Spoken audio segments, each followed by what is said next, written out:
무기는 조준, 발사, 폭발 등으로 상대를 공격하는 수단이다.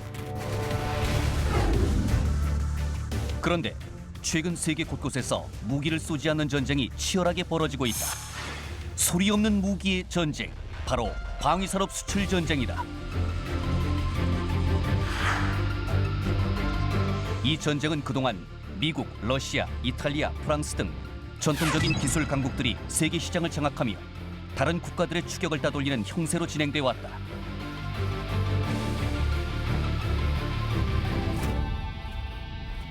무기 수출 전쟁에 뛰어든 후발 국가들이 좀처럼 상위권에 접근하지 못하는 데에는 그럴 만한 이유가 있다. 기존 강국들이 방위 산업의 주요 기술을 선점하고 전수하지 않는 일명 사다리 차기 전략을 쓰고 있기 때문이다.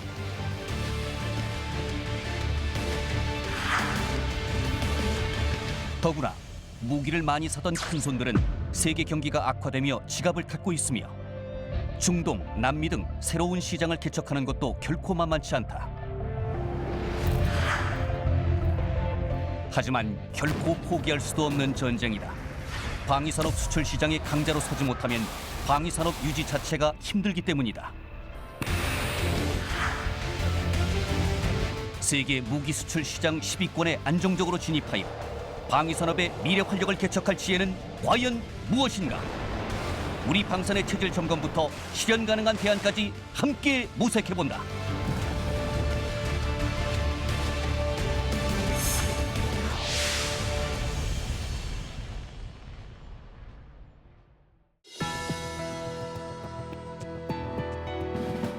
여러분 안녕하십니까? 첨단 국가의 초석 방위산업의 남경입니다. 오늘은 지난 시간에 이어 한국 방위산업의 수출 경쟁력에 대한 다양한 이야기 들어보겠습니다. 함께 하실 네 분 소개합니다. 먼저 건국대학교 방위사업학과의 서우덕 교수 모셨습니다. 예, 안녕하십니까? 서우덕입니다. 한국국방연구원의 최성빈 책임연구원 나오셨습니다. 예, 최성빈입니다. 주식회사 대우조선해양의 장동남 전문위원 모셨습니다. 안녕하십니까? 장동남입니다. 마지막으로 안보경영연구원의 유형곤 연구위원 나오셨습니다. 예, 안녕하십니까? 유형곤입니다. 귀한 시간 내주셔서 모두 감사합니다. 이제 우리 방사 수출 경쟁력 향상을 위한 대안을 좀 이야기해봐야 할 것 같은데요. 편의상 오늘은 4가지 정도의 주제를 조금 나눠봤습니다.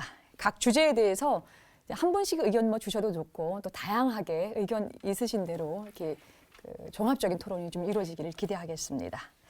먼저 이제 수출 품목 경쟁력 향상을 위한 이제 방향에 대해서 말씀을 좀 드리고 싶은데요.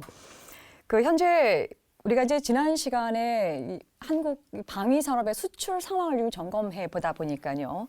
이 우리 방산 시장이 이 경쟁국에 비해서 내수 시장 비율이 높다는 이야기가 지금 나오고 있습니다. 그래서 이런 것을 포함해서 구체적으로 어떻게 우리가 좀 방안을 좀 제시할 수 있을까라고 하는 거에 좀 의견을 좀 주시면 고맙겠는데요. 먼저 최성빈 박사께서 시작을 해주시죠. 예, 사실은 방산 수출은 내수가 뒷받침되지 않으면 수출을 할 수가 없습니다, 구조적으로. 근데 이제 통상 초기에는 이제 뭐 꼭 정확한 답은 아니지만 초기에는 한 내수 70, 수출 30, 또 시간이 가면 뭐 내수 30, 수출 70 이런 이제 구도가 좀 이상적인데요, 사실은. 그러려면은 경쟁력 있는 제품을 만드는 게 이제 핵심입니다. 그래서 방산 수출을 하는 이유가 완성품 장비도 있지만은 그 완성품 장비가 수출된 이후에 약 20-30년간 그 국가에서 운용되기 때문에 거기에 들어가는 각종 수리보석이니 정비 뭐 이런 것까지 다 포함되는 상황이 되기 때문에 한번 수출하게 되면 계속 연결이 되는 이런 프로그램이라고 봅니다. 그래서 한마디로 수출 경쟁력을 갖기 위해서는 이제 내수 플러스 수출을 어떻게 통합해서 관리를 잘할 것이냐.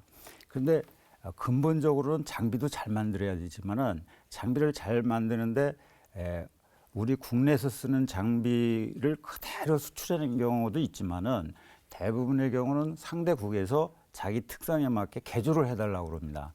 이렇게 자기 그 지형 또 환경, 군인들의 환경 이런 것들을 다 고려해가지고 그러면은 능력을 갖춘 예를 들어 우리가 그런 무기의 능력을 갖춘 사람이 약간 개조해서 공급을 해주는데 이제 정부에서도 그런 개조에 대해서 요구가 있을 때 좀 이렇게 지원을 할 수 있는 이런 이제 정책도 좀 피고 있는데 한마디로 얘기해가지고 이 수출을 그 경쟁력 있게 만들고 활성화시키기 위해서는 사실은 업체가 좋은 기술력을 갖고 기본적으로 개조 능력을 갖춘 이런 능력을 갖추도록 하는 것도 중요하고 그 다음에 두 번째로는 국방 부분, 그 군에서 이 장비를 쓰는 그런 입장에서 그 상대국 군인들을 또 지원하는 국방 부분의 지원,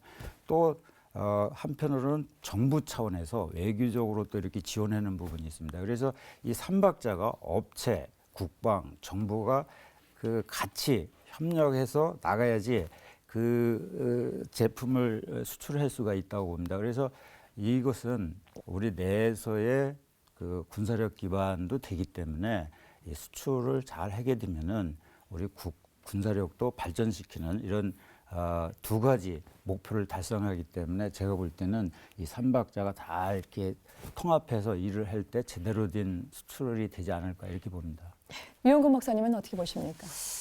예, 그 수출 품목의 경쟁력이라고 하는 거를 좀 살펴보면, 그러니까 제품의 경쟁력은 결국 이게 원가라든지 기능상 우위가 있든지 아니면 품질 뭐 이렇게 좀 나눠질 수 있을 것 같은데요. 원가 경쟁력은 사실 지난 시간에 얘기했으니까 좀 그렇다 치고 여기서는 이제 기능적인 이런 측면에서 경쟁력을 어떻게 확보할 거냐라고 좀 이렇게 살펴보겠습니다.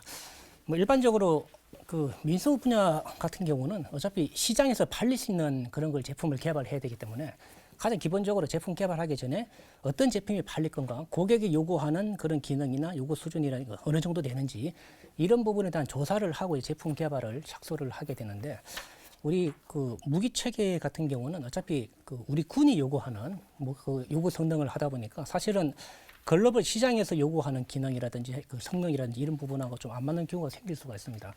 그래서 현재 뭐 최성민 박사님께 말씀하신 것처럼 그 개발되고 난 이후에 이제 개조 개발하는 이런 사업도 일부 좀 하고 있는데 근본적으로 좀 우리 획득 제도 자체를 그러니까 일반 민수 분야가 시장 지향적인 수출 지향적인 연구 개발을 하는 것처럼 우리 획득 제도도 현재보다는 좀 더 사실 수출 지향적인 그런 관점으로 좀 이렇게 약간 좀 개선이 필요하지 않을까 좀 생각을 하고 있습니다. 그러니까 소요 기획을 할 때부터 완전히 우리 군에 특화된 그런 무기 체계를 좀 개발하기보다는 시장 수요라든지 향후 전망 이런 걸 좀 고려해가지고 좀 팔릴 수 있는 시장 우리 군의 수요도 어느 정도 충족하면서도 해외 시장에서도 충분히 경쟁력 있는 해외 시장에서 요구하는 그런 사양을 같이 좀 개발할 수 있는 이런 식으로 획득 제도도 조금 현재보다는 좀 이렇게 시장 지향적으로 되면 되지 않을까 좀 생각하고 있습니다. 예, 알겠습니다. 이번엔 서 교수님은 어떻게 보십니까? 예, 그 품목 경쟁력 향상이라면은 말하자면 선진국과 경쟁을 할 때 어느 품목이 우리한테 유리하겠느냐 이런 관점이죠. 뭐 저희들이 현재 처한 그 기술력과 생산 품목 이런 것을 볼 때는 일단 뭐 중저가 품목 위주로 일단은 초기 단계니까 시작을 해야 된다 그렇게 보고 대표적으로 그 지금 성공해 가고 있는 것이 FA-50 경공격기. 이 경공격기는 뭐 선진국에서도 선진국은 사실 그 아주 그 하이엔드 저기 첨단 그 전투기 위주로 뭐 주력하고 있는데 중저가품에 대해서는 그렇게 집중하고 있지 않거든요. 그런 틈새에 이제 저희들이 이런 그 FA-50 같은 경공격기를 내놓으니까 이 경제력이라든가 또 그 정도의 성능으로 만족할 수 있는 나라들이 좀 있고 해서 뭐 성공하는 그런 경우를 볼 수 있습니다. 그래서 그런 부분에 대한 품목 발굴. 그 다음에 지금 그 초기 단계는 우리가 아무래도 그 수출을 해야 되는 나라가 동남아, 뭐 중남미, 중동 이런 쪽으로 이제 대상이 될 텐데 주로 그 단품 위주로 아마 가야 되지 않을까. 지금의 무기 체계는 전반적으로 시스템 오브 시스템스 해가지고 복합 체계 구조로 가야지 사실은 그 맞고 그 전도 효율도 높고 한데 그런 쪽으로 가려면 선진국하고 그야말로 뭐 첨예하게 경쟁을 해야 되는 그런 구조라서 물론 그런 방향으로 지향은 해야 되겠지만은 시작 단계에서는 그 단품별로 우수한 품목을 수출하는 그런 방향으로 해야 될 것 같고 뭐 장기적으로는 우리 중소기업 쪽으로 그 발전을 시켜서 핵심 부품을 발굴하는 그런 품목 그 전략으로 가야 되지 않을까 싶습니다. 예, 알겠습니다. 이번엔 장 의원님은 예. 어떤 생각 갖고 계신가요? 아무래도 이제 해외에서 수출을 하려면은 첫째는 그러니까 구매자가 누구냐, 또 구매자의 니즈가 무엇이냐를 먼저 파악을 하고 또한 경쟁자가 누군가. 그러면 우리에는 어떤 부분에서 경쟁력을 갖출 것인가 이렇게 좀 봐야 될 것 같습니다. 그래서 저희 대우조선 해양 같은 경우는 어느 소요 구매국이 선정이 되면은 철두철미하게 맞춤형으로 우선 분석을 합니다. 아무래도 저희들이 대상으로 하는 국가가 중후발국이 주기 때문에 그런 나라 같은 경우는 사실 높은 기술 품질보다는 그 가격 우선 정책 또한 추가해서 자기 국가의 어떤 산업의 동반 성장을 가질 수 있는 이 사업을 통해서 다른 부수적인 베네핏을 갖고 싶어하는 이런 요구들이 있습니다. 그래서 그런 부분에 대해서 철두철미하게 맞춤형으로 가야만 이 수출 경쟁력을 확보할 수 있다 이렇게 보고 있습니다. 특히 이게 대개 한국에서 요구하는 무기 체계들은 이런 중후발국 대비해서는 사실은 상당히 수준이 높습니다.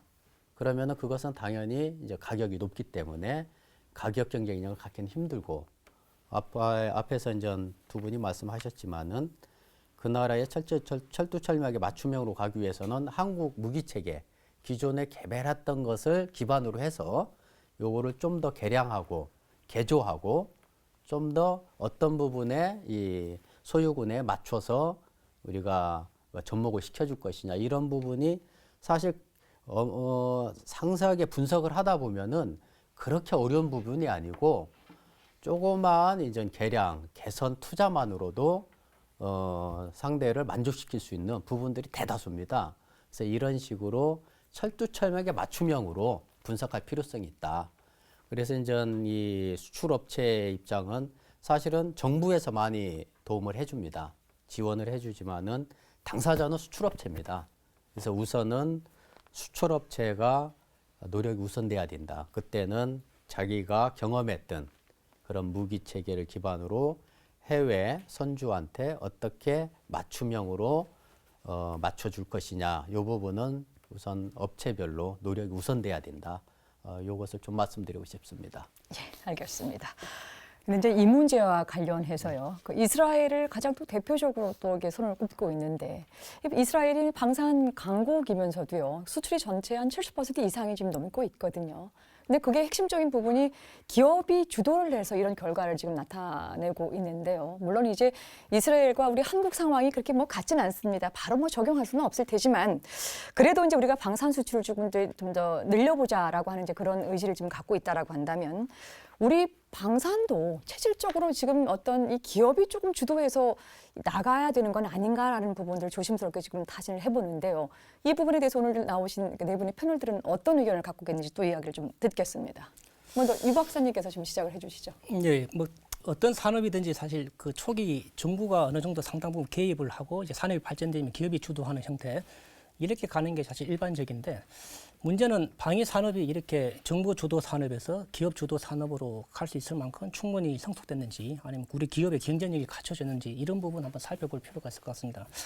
결론적으로 그 말씀드리면 그 현재 우리 그 획득 제도라든지 여러 가지 그 정부의 시스템 자체가 어떤 ADD 과학 개발한다든지 아니면 군이 그 ROC라든지 소유 기획을 다 전적으로 하고 업체는 거기에 따르도록 한다든지 이런 식으로 되고 있기 때문에 이렇게 좀 획득 제도 자체도 어느 정도 손을 보지 않으면 이렇게 기업 주도적인 그런 산업으로 가기는 좀 어렵지 않겠냐라고 그렇게 생각을 하고 있고요.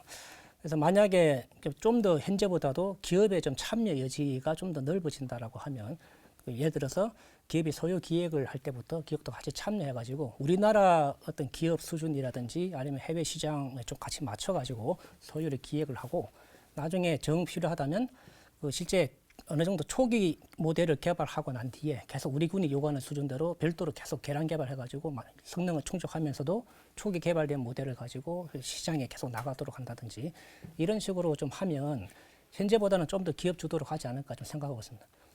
예. 혹시 다른 분께서 여기 대해서 예, 서 교수님께서 예, 뭐 지금 그 잘 말씀하셨고요. 업체가 군이 처음에 이런 무기가 필요하다라고 이야기할 당시부터 참여해서 같이 소요를 그 기획하고 ROC 설정하는 데 도움을 주고 하는 것이 그 업체가 그 수출에 적절한 무기 체계를 만들면서 또 군의 그 요구를 충족시킬 수 있는 그런 방향으로 하는데 가장 그 좋은 방법이다 그렇게 생각을 하고요. 덧붙여서 하나 더 말씀드리면은 제가 뭐 늘 드리는 말씀입니다만은 기업 중심으로 다시 말하면은 업체가 이 무기 체계에 대한 설계, 해석, 제작, 생산, 정비 할 수 있는 이 시스템을 국가가 갖춰줘야 됩니다. 그 역할을 줘야 됩니다. 그렇지 않으면은 이 수출을 한다는 것은 굉장히 힘들다. 그래서 이 방금 그 사회자님 그 기업 중심이라는 용어를 잘 쓰셨는데 이 방위 산업에서도 모든 것이 기업 중심으로 할 수 있도록 정부가 과감하게 이것을 이관을 해줘야 된다. 그렇게 봅니다. 그래야지 업체가 어떤 생존력을 갖고 국제시장에 나가서 경쟁할 수 있는 그런 힘이 생긴다. 물론 지금 당장 뭐 어떤 그 제도가 조금 미흡하고 한 것은 틀림없습니다. 그것은 지금까지 제도 속에 그냥 정착해 있기 때문에 그런 것이지 제도는 바꾸면 됩니다. 업체가 주관할 수 있는 그런 제도, 뭐 제도 자체는 구비돼 있죠. 다만 예산이 조금 그 문제입니다. 지금 제도는 정부만 결심하면은 이런 무기 체계 다 업체에서 개발하는 걸로 정책 결정하면 그걸로 끝입니다. 의사 결정만 하면 되는 거예요. 그런데 이제 그렇게 되다 보면은 인건비를 비롯한 예산이 조금 더 그 증가되는 부분은 있습니다. 그러나 그런 부분은 국가가 감안을 해야 됩니다. 뭐 지금 현재 조금 그 예산이 소요된다고 해서 그걸 언제까지 미루겠느냐.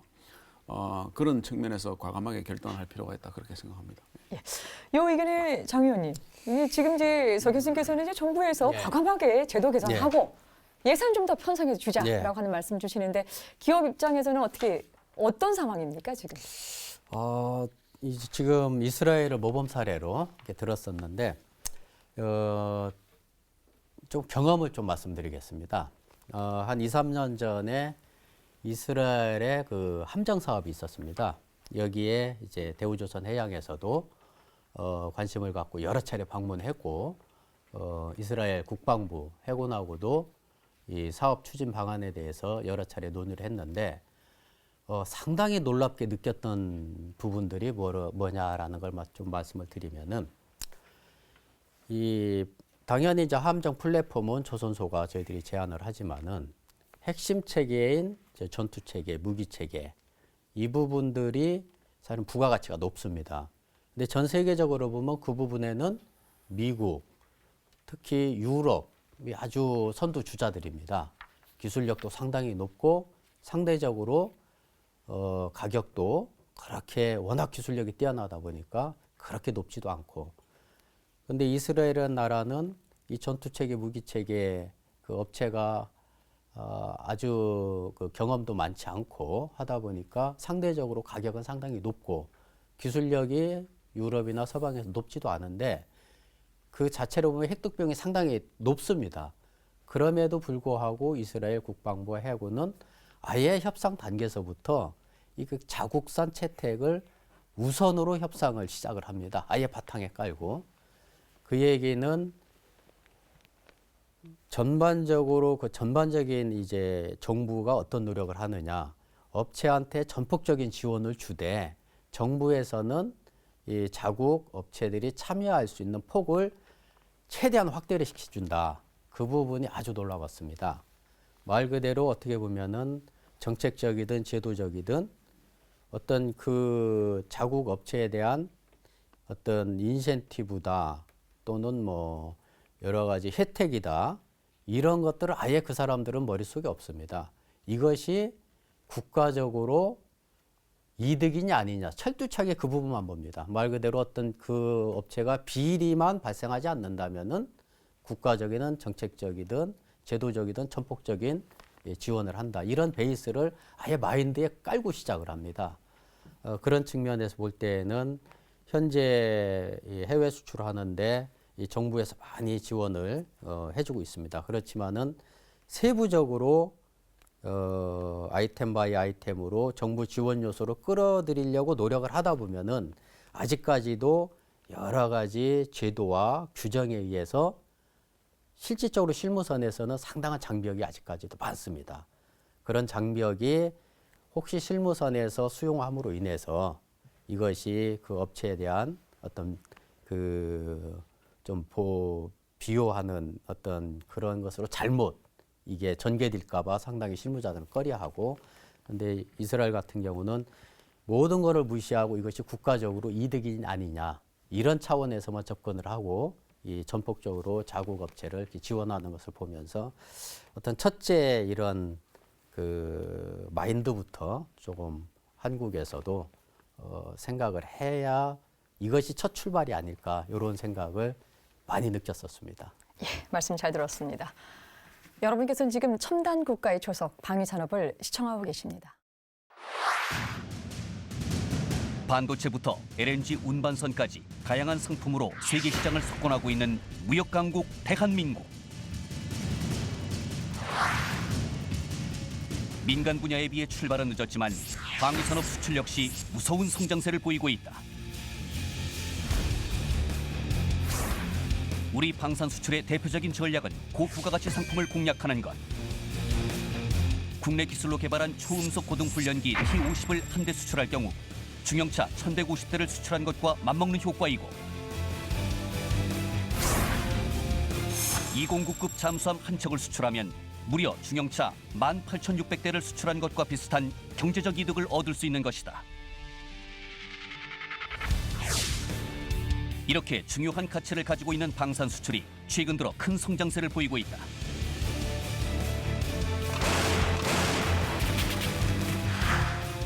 최근에는 우리나라가 무기 수출 강국인 이스라엘과 이탈리아를 넘어 방산 수출의 신흥 강국으로 떠오르고 있다.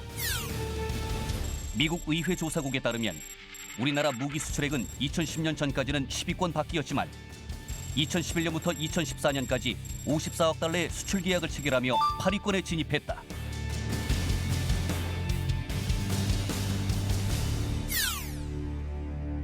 우리나라의 이 같은 급성장은 마하 1.5 속도와 4.5톤의 무장 능력을 갖춘 FA-50 경공격기의 필리핀 수출, 12억 달러 규모의 초계함의 말레이시아 수출, K9 자주포의 폴란드 수출 계약이 동시에 이루어졌기 때문이다. 무기 강국들의 치열한 전쟁터 속에서 신흥 강국으로 떠오른 대한민국. 그러나 진정한 승부는 지금부터다. 결코 포기하지 않는 창조적 도전 정신만이 우리 방산의 지속 가능한 발전을 보장할 것이다. VCR 영상 잘 봤습니다. 이번에 짚어볼 문제는요, 수출 지역과 대상국가 확대 방안에 대한 의견을 좀 듣겠습니다. 방산 수출의 시장 개척과 관련해서 가장 대표적인 정책이라고 얘기하는 것이 권역별 맞춤형 시장 개척이라고 좀 할 수 있겠죠. 이게 이제 어떤 것을 의미하는지부터 얘기를 듣고 시작하겠습니다. 서 교수님, 어떤 개념입니까? 권역별 그 맞춤형 시장 전략은 우리가 하는 그 대표적인 그 수출 전략 중에 하나인데요. 우선 그 지역 그 환경과 특징에 맞게 그 지역에 적합한 그 품목을 수출을 하겠다 하는 그런 취지입니다. 말하자면 우리 서구 유럽, 미국 이런 나라를 대상으로는 완성품을 수출하기는 힘들죠. 왜냐하면 그 나라는 이미 자기들이 개발해 놓은 완성품을 다 갖고 있는데 굳이 뭐 우리가 만든 완성품을 살 이유가 없고, 그런 나라에는 그 나라에서 만드는 완성품의 이제 부품을 이제 수출해야 되겠다 하는 뭐 이런 식으로 해서 미주, 유럽 이쪽에서 부품 그 수출 전략. 그 다음에 동남아라든지 뭐 중동 이런 쪽에는 그야말로 그 국가들의 그 경제적인 수준이라든가 또는 그 요구하는 무기 체계 성능이 그렇게 뭐 최첨단도 아니고 중급 정도, 중상급 정도의 무기 체계를 요구하는 그런 경우에 우리가 충분히 완성품을 공급할 수 있는 그런 그 대상이 되고 하기 때문에 그쪽 지역은 주로 이제 완성품으로 간다. 그리고 뭐 예를 들어서 중동이나 또는 그 동남아 또는 중남미 이런 국가별로 또 조금씩 그 무기 체계가 그 요구되는 특징들이 있습니다. 그런 특징에 맞게 좀 이렇게 집중적으로 공략을 하는 것이 좋겠다 하는 그런 전략이 되겠습니다. 그렇죠. 이제 물건을 만들어 놓고 사라라고 하는 것이 아니라 어떤 것이 필요한가라고 하는 것을 꼼꼼하게 맞춘 다음에 지금 가겠다는 건데요. 자, 그럼 실제 시장 개척 방안에 어떤 것이 있는지 이제 본격적으로 좀 듣겠습니다. 예, 최 박사님께서 좀 말씀해 주시죠. 예, 그 방산 장비 수출은 그 말이 수출이지 그건 진짜 힘든 겁니다. 예를 들어 일반 상품 같으면 가서 마케팅해서 바로바로 효과가 나는데 방산 장비의 경우는 사실 그 수입국이 지금 그것을 필요로 하냐부터 시작합니다. 그래서 필요로 하게 되면은 그게 계획을 수립하고 또 예상하고 집행까지 한 10여 년 걸립니다, 통상. 그동안 그 정보 수집하고 지금 상황이 어떠냐 체크를 하는 게 그렇게 녹록한 작업이 아닙니다. 그래서 그것들을 기본적으로는 업체가 하지만은 그 업체가 하는데도 한계가 있기 때문에 우리 정부가 그럼 어떤 부분을 도와줘야 되느냐, 지원해 줘야 되느냐 이런 측면에서 매우 중요하다고 봅니다. 그래서 우리 정부에서는 지금 이제 한 39개국에 무관들을 이렇게 파견하고 있습니다. 그래서 기초적으로 그분들이 업체와 함께 정보를 수집하고 상대국이 필요한 무기가 뭐냐, 또 우리가 갖고 있는 무기는 뭐냐 이렇게 비교 분석해서 우리가 수출할 수 있는 품목을 이제 식별을 해보고 또 서로 정보를 교류하고 이런 작업들을 계속 꾸준히 해야 된다고 봅니다. 그래서 그게 그렇게 뭐 하루아침에 되는 게 아니고 한 10년 걸린다고 이렇게 보시면 됩니다. 그러면 후임자가 오면 또 후임자한테 물려줘야 되고 아주 이런 지난한 과정을 겪어야 되고, 한편으로는 업체 입장에서는 여러분이 얘기했지만은 이게 주문자 형식입니다. 그 나라가 필요한 것을 다 들어서 우리가 기본적으로 갖고 있는 데다가 뺄 거 빼고 끼워줄 거 끼워줘가지고 그 나라에 맞는 걸 만들어줘야 되는 겁니다. 그래서 그런 능력을 갖춘 업체가 있어야 됩니다. 그냥 그런 능력도 없이 수출할 수는 없는 거죠. 그래서 그 기반이 이제 우리 내수가 받쳐주는 거죠. 그래서 그게 되면은 이 업체는 그걸 가지고 그 상대국에 필요한 시범 뭐 발사도 해보고 또 가서 테스트도 해주고 이런 과정을 겪기 때문에 시장 개척과 장비 준비가 이게 그 장기간에 걸쳐서 꾸준히 해야 되기 때문에 업체 단독으로 하기에는 무리가 있다. 그래서 정부가 지원을 해줘야 되는 이런 그 사항이다. 이렇게 생각합니다. 예, 알겠습니다. 예, 유 박사님께서는 네, 뭐 상당히 좀 원론적인 얘기가 될 수도 있을 것 같긴 한데요. 일단은 두 가지 경우를 좀 나눠서 생각하면 이미 개발해가지고 개발이 끝난 제품을 이제 생산하는 경우, 수출하는 경우가 있고, 두 번째는 이제 실제 아직 개발 안 됐지만 개발 초기 단계부터 시장을 파악해가지고 개발하는 방안 두 가지가 있는데요. 일단 첫 번째 같은 경우는 사실은 이미 뭐 성능이라든지 기능 이런 부분은 상당히 결정이 된 부분이기 때문에 그 제품 자체를 어떻게 좀 하기는 상당히 좀 제한적입니다. 그래서 구매국이 만약에 우리나라 제품에 대해 수요가 있고 우리가 충분히 그 수요를 충족할 수 있다라는 그런 제품이 개발됐으면 이제 문제는 이제 다른 경쟁 국가하고 경쟁하는 게 제품 외적인 요소가 많이 좌우하지 않겠습니까? 사실 일본하고 우리하고 좀 이렇게 경쟁했을 때 일본이 좀 사실 버거운 상대인 이유가 제품 외적인 경쟁을 하게 되면 우리나라가 사실은 그 국가의 어떤 경쟁력이라든지 아니 그 국제사회에서 그 우리나라 위상 일본 위상 이런 거 차이를 보면 분명히 우리나라가 열세거든요. 그래서 이런 부분을 어떻게 극복할 거냐라는 그런 부분은 결국 구매국이 제품 자체뿐만 아니고 그 제품 외적으로 뭘 요구하는지, 뭘 원하고 있는지 이런 부분을 좀 잘 파악해가지고 그런 부분을 어떻게 충족시켜 줄 수 있을까? 어떤 마케팅 전략 차원에서 접근할 필요가 있습니다. 뭐 예를 들어서 결국은 절충 교육을 어떻게 충족할 거냐는 그런 부분이 될 수가 있는데요. 그러니까 우리나라가 그 수출하고자 하는 구매국이 요구하는 게 제품뿐만 아니고 절충 교육으로서 우리나라의 어떤 예컨대 발전 과정에 대해서 잘 알고 싶다. 그렇게 뭐 소요가 있다라고 하면 우리나라가 그 국가 이렇게 주요 공무원들을 불러가지고 뭐 교육을 시켜준다든가 아니면 뭐 다른 외적인 그 충족시킬 수 있는 이런 부분을 적극적으로 발굴해가지고 그런 부분을 최대한 충족을 하면 그나마 약간 우리가 제품 경쟁력이 약간 좀 떨어지더라도 그런 그 외적인 요소가 좀 크게 좌우해가지고 나름대로 경쟁력을 갖지 않을까 생각을 합니다.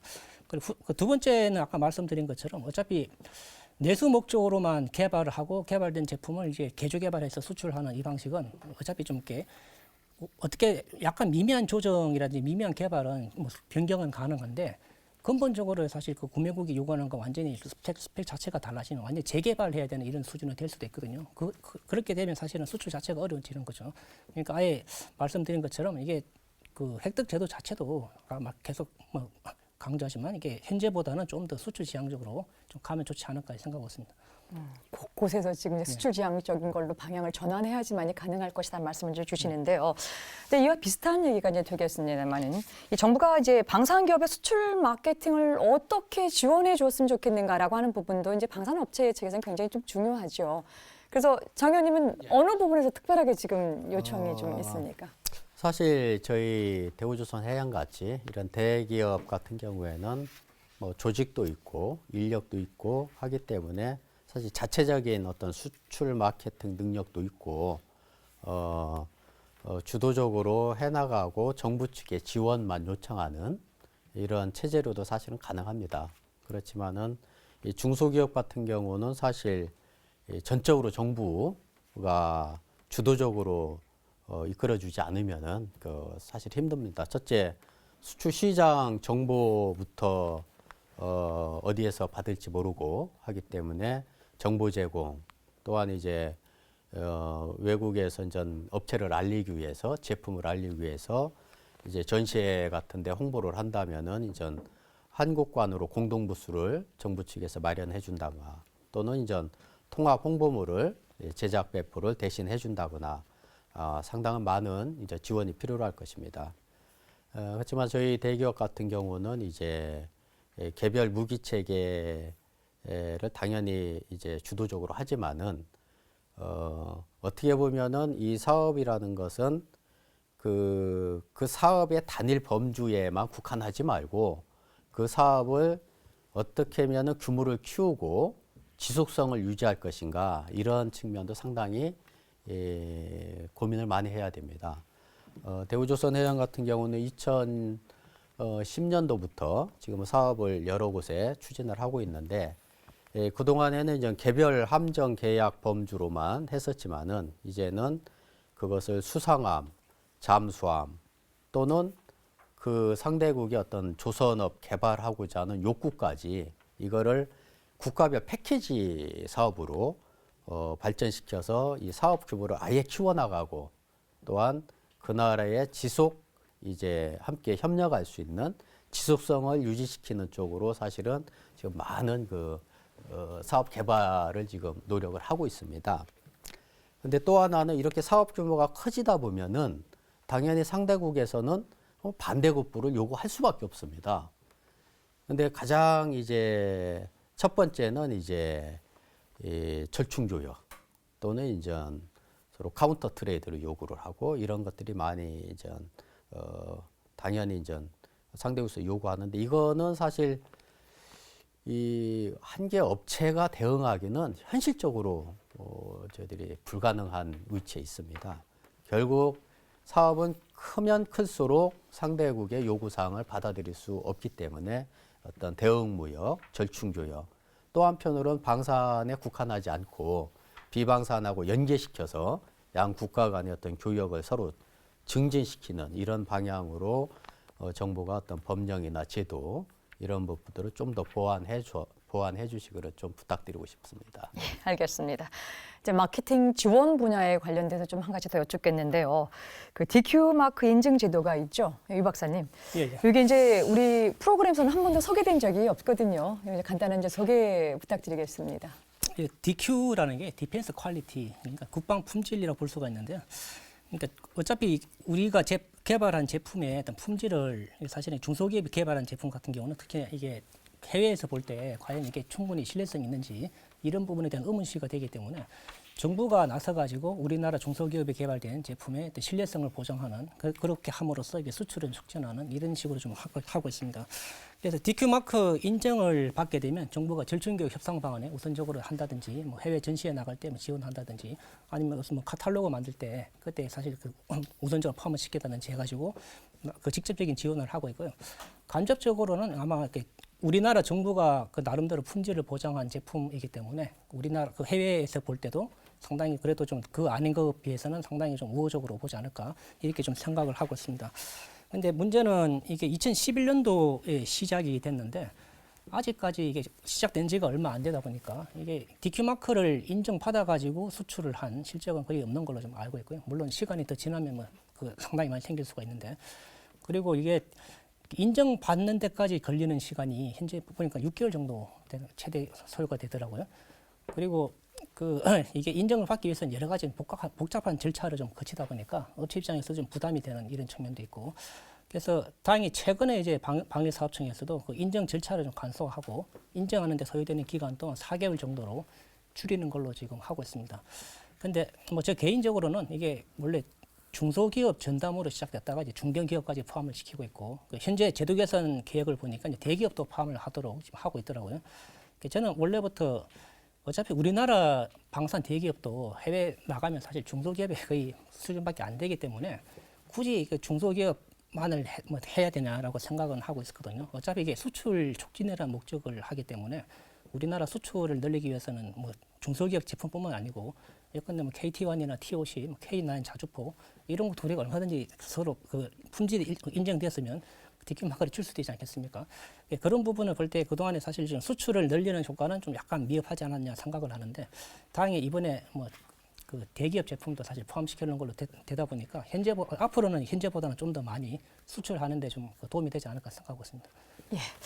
이제 그 DQ 마크 인증제가 2011년도에 이제 만들어진 적이라서 실질적으로 지금 평가라고 하는 게 조금 이르긴 한데 혹시 유 박사님 말고 혹시 다른 분들 혹시 의견 주실 분 있으신가요? 이 DQ 마크 인증제도 이런 것도 이제 확대돼야겠지만은 그 마케팅을 하는데 굉장히 중요한 요소 중에 하나가 구매국 국가에서는 뭘 보냐면은 니네 나라는 쓰고 있느냐, 자국에서 사용하고 있느냐. 그래서 그걸 가장 많이 보고 우리가 무기를 수입할 경우에도 뭐 전투기를 산다 그러면 니네 쓰고 있느냐, 최신 거냐, 구형이냐 이걸 보듯이 자국의 사용 여부가 굉장히 중요합니다. 그래서 이제 마케팅을 하는데 우리가 수입을 하면서 했던 것이 그대로 상대국은 따라오게 돼 있습니다. 그래서 우리는 수입의 경험을 많이 갖고 있기 때문에 그거에 대해서 상대국을 지원을 해줘야 되는데 정부 차원에서 수입할 때는 열심히 이렇게 요구를 하고 그 수출할 때는 그걸 또 제공을 해줘야 되는데 그게 잘 안 되는 경우가 있습니다. 그래서 그런 트레이드오프 관계를 다 알고 있음에도 불구하고 현실적으로는 좀 어려운 점이 있다고 이렇게 봅니다. 그래서 또 한 가지는 뭐냐면은 이 절충교육도 수입 대 수출을 그 나라마다 밸런스를 맞춰줘야 됩니다. 균형을 맞춰줘야 되는데 우리 거만 계속 수출하고 수입은 안 하려고 그러면 상대국이 불편하지 않겠습니까? 그래서 그런 우호 관계가 굉장히 중요한데 그것들을 기업 단독으로 하기는 참 어렵습니다. 그래서 어느 나라가 있으면 아까 권역별 얘기도 했는데 나라별로도 그런 수입과 수출의 균형을 맞추는 문제, 그 외교적으로 굉장히 중요하다고 봅니다. 그래서 그런 측면에서도 마케팅 분야의 지원이 필요하지 않나 이렇게 봅니다. 네, 말씀 잘 들었습니다. 여러분께서는 지금 첨단 국가의 초석 방위산업을 시청하고 계십니다.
대체 요즘 들어 인삼 수출 성적이 왜 이 모양이에요?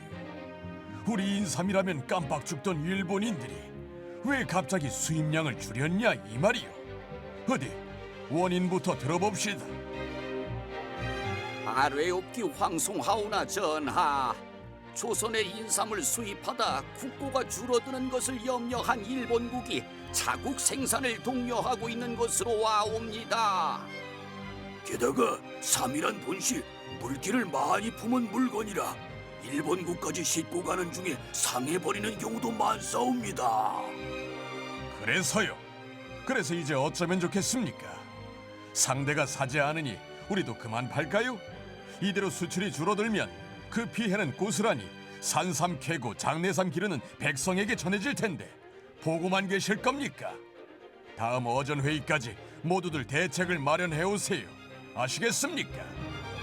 분부대로 거행하겠나이다, 전하.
(18세기) 말 왕으로부터 (21세기) 방위산업이 배워야 할 위대한 지혜다.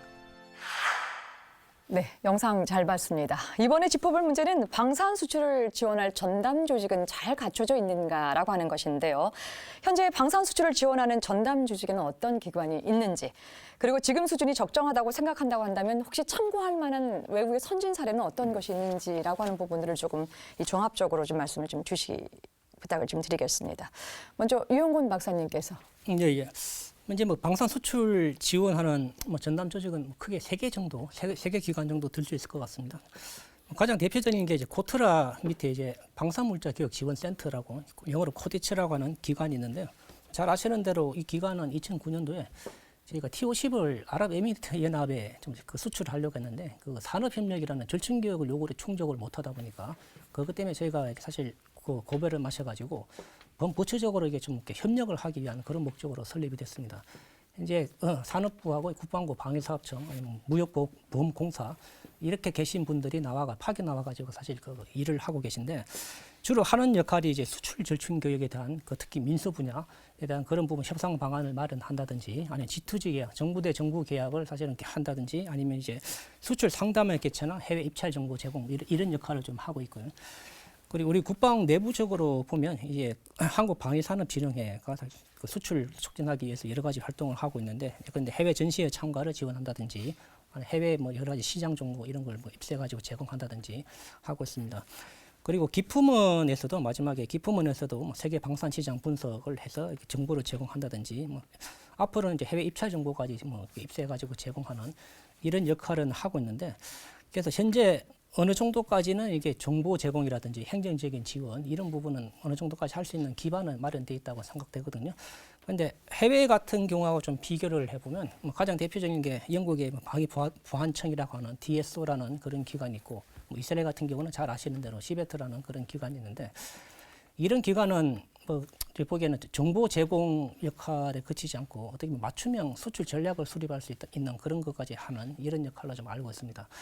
사실은 우리나라 입장에서 보면 우리나라 제품 자체가 충분히 경쟁력이 있으면 뭐 크게 노력 안 해도 얼마든지 수출을 잘할 수 있는 여지는 좀 많을 것 같은데, 아직까지 우리가 경쟁을 해야 되는 다른 국가하고 좀 비교해 볼 때 이게 수출 그 경쟁력 자체가 좀 없다 보니까 어떻게 하면 좀 전략적으로 잘 수출할까, 어떻게 하면 틈새 시장을 잘 찾고 우리가 가진 제품을 어떻게 좀 잘 그 강점을 살릴 수 있을까라는 그런 부분에 사실 전략을 좀 잘 수립해야 되는데, 그 업체 단독으로 하는 부분은 분명히 한계가 있기 때문에 그 이왕 방산 수출을 좀 지원하는 기관이 있다라고 하면 그런 부분을 좀 잘 구상을 해가지고 업체별로 좀 맞춤형, 시장 맞춤형 수출 전략을 수립하는 이런 역할들을 같이 하면 좋을 것 같습니다. 예, 알겠습니다. 이번에는 장동남 위원께서. 예, 현재 이제 방산 수출 지원을 위해서 이제 방사청을 위시해서 각군, 국방부, 또 외교부, 산업부 해서 각 유관기관들이 지금 상당히 그 다각도로 노력을 해주고 있습니다. 또한 이제 좀 전에 말씀하셨듯이 G2G 전담기관인 이제 방산물자 교육 지원센터도 이제 설립해서 운영 중에 있고, 근데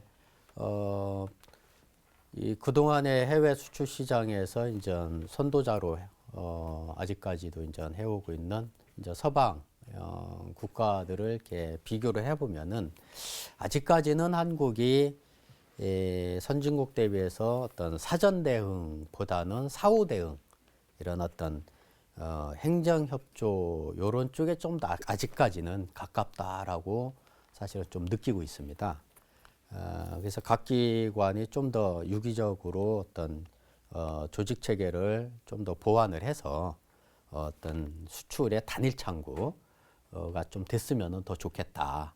전체적으로 이제 수출 통제 또는 수출 허가 이런 것들은 이제 방위사업청 중심으로 되어 있고, 절충교육이나 이런 G2G 사항은 이제 그 방산물자 교육지원센터로 되어 있지만은 사실 이것이 분리가 될 수가 없습니다. 어차피 계약은 이제 한 계약, 수출 계약이 되기 때문에 그런 부분에 있어서 그 외에 이제 각 소유군이 지원할 부분들, 외교부나 산업부나 또는 국방부에서 지원할 부분들, 이것들이 좀 더 통합이 돼서 단일 창구화 되도록 이게 조직 체계가 좀 더 보완되면 좋겠다, 이렇게 좀 건의를 드리고 싶습니다. 예, 알겠습니다. 이번에는 최성빈 박사님께서.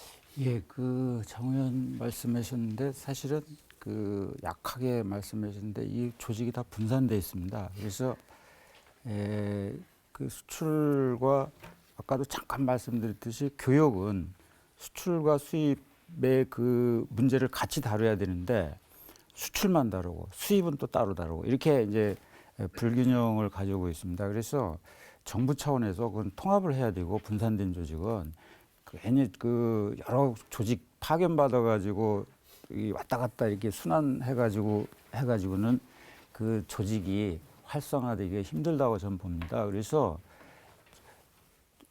차라리 뭐 예를 들어서 공사를 만들든지 해서 수출 첨단 조직을 만들어 가지고 방산에 수입과 수출을 같이 다루는 이런 조직은 필요하다고 봅니다. 그래서 그런 얘기들을 많이 했는데 그런 전문 조직을 만들어야 되는데 그러려면은 범정부적으로 합의체가 이루어져야 되는데 각 부처가 다 관련이 되다 보니까 이 합의를 잘 못합니다. 그래서 빠른 시일 내에 이거는 통합해서 분산된 조직을 통합해서 실질적으로 수출과 수입을 같이 다루는 조직으로 좀 발전하기를 저는 바랍니다.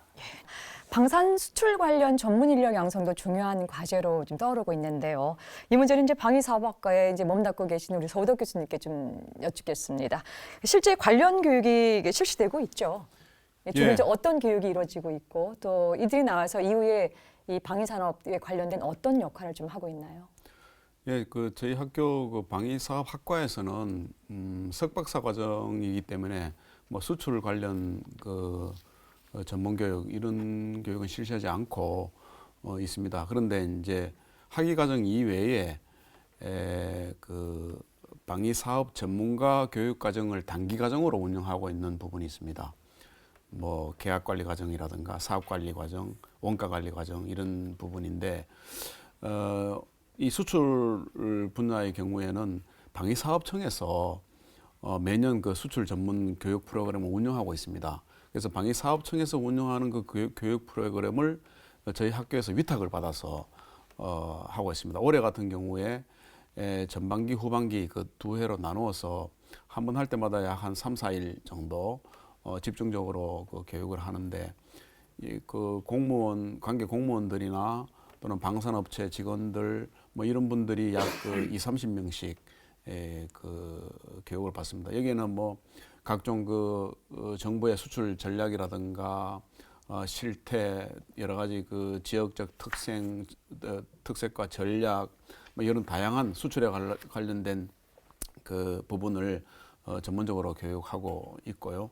그래서 이게 뭐 공식적으로 정부에서 하는 방위산업 관련 그 수출 전문 교육으로는 유일한 프로그램으로 볼 수 있고, 다만 이제 좀 더 부분적으로는 방위산업진흥회나 또는 뭐 기품원에서도 그 특강 이런 형식으로 조금씩 하고 있는 걸로 알고 있습니다. 예. 예.